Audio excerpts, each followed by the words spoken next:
नंखाय खौरांनि सायाव खेंफोरथि होदों रतिमा टिम्बार सेल गाहाय सामलायगिरि के बिदां खाख्लारिया।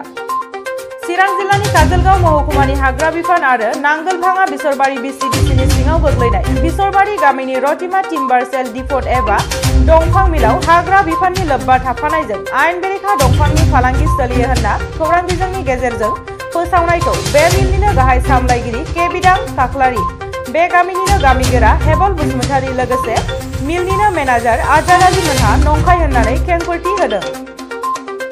मिलनि गाहाय सामलायगिरि बिथाङा फोरमायदों दि नंखाय खौरां हरनायाव ओनसोलनिनो सुबुंनि खैसार दं, मानोना बिथांमोना ओनसोलाव आयेन बेरेखा दंफां फालांगि खालामनो हायैनि थाखाय खैसार खालामदों। बिथाङा रोखायै खेंफोरथि होबावदों दि जोंहा DFO एबा रेन्जारमोनजों रांखान्थिनि जेबो लोब्बा गैया, जायनि जाहोनाव बिफाननिफ्राय थि समाव नायबिजिरनो फैबाय थायो।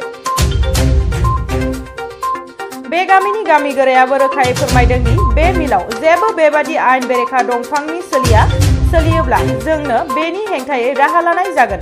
मिलनि मेनेजार आजाद आलीआ अजद दिखांदों दि ओनसोलनि माखासे मानसिफ्रा गावसिनि लुबैनायखौ सुफुङैनि थाखाय बेबादि खैसार खालामनानै फाव फान्दायदों होननानै फोरमायदों।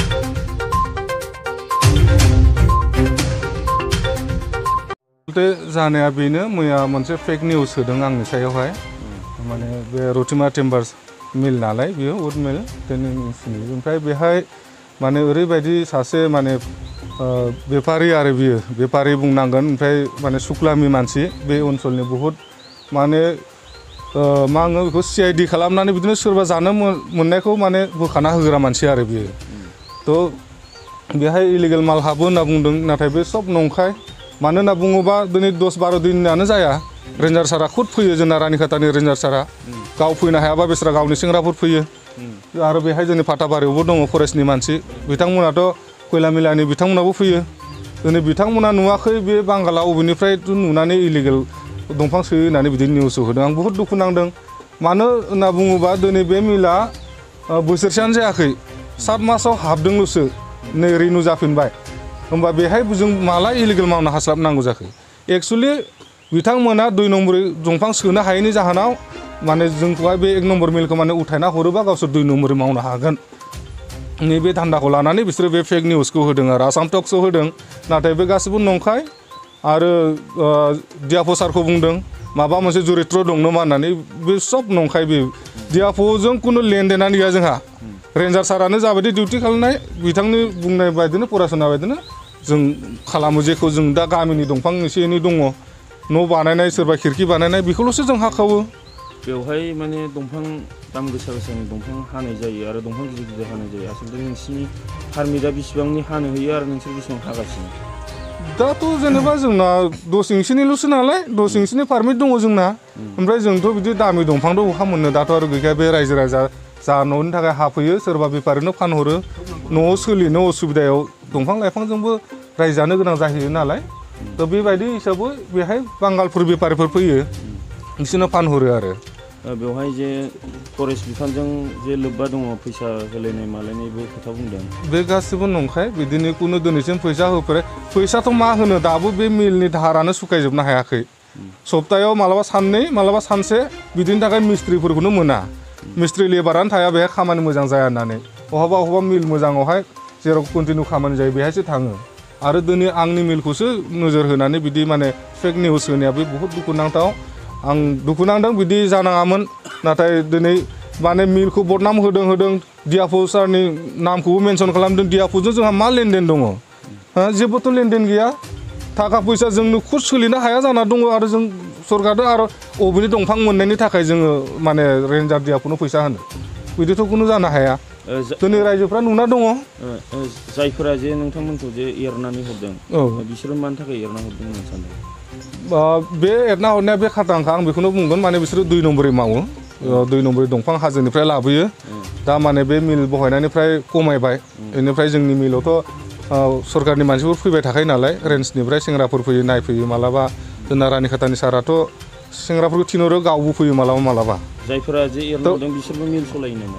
बिसोरो माने मिल सलायो, 2 नम्बरै हायो बिसोरो, दङ मिला। खिन्थु बिसोरो माने सरकारनि मानसिफोर फैदों होनबाथाय खेवनानै आउट खालामो। मानो होनबा आंनि मिलावनो दाबो CIDआ खमसे खम 6 जनसो दङ खोमा। हासि थुनानै देखायनो हागोन दाबो खाथियावनो दङ बेहायनो दङ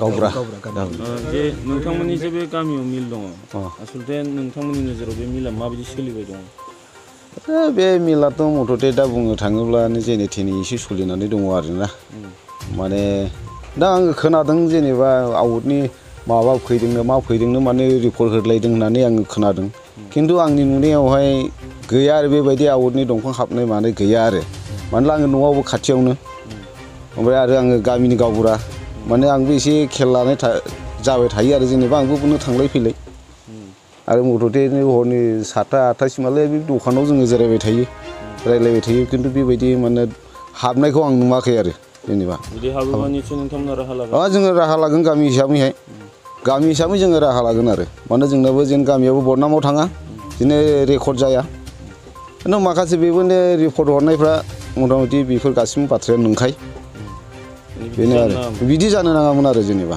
माने मोजाङैसो सोलिगासिनो दं जेनेबा